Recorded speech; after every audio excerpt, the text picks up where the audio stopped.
गट्टू सेक्रेटरींकडून किल्ल्या घेऊन क्लब हाऊसच्या त्या रिकाम्या रूम्स मध्ये जातो.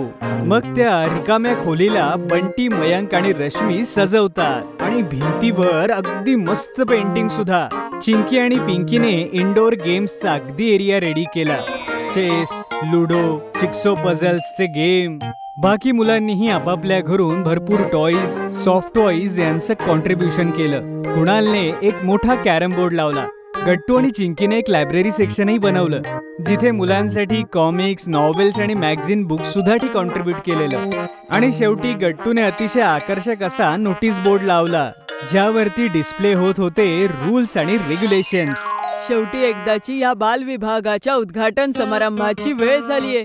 गट्टूने अगोदरच किड सेक्शनच्या ओपनिंगसाठी सोसायटीच्या प्रेसिडेंट मिसेस पद्मिनी कोहलींशी बोलून ठेवलं होतं. आता रिबिन कट करण्यासाठी मिसेस कोहली, सेक्रेटरी अंकल आणि गट्टू चिंकीचे आई बाबा आणि इतर मुलांचेही पालक उपस्थित होते. जसं प्रेसिडेंट मिसेस कोहलींनी रिबिन कट केली तेव्हा सगळ्यांनी जोरदार टाळ्या वाजवल्या.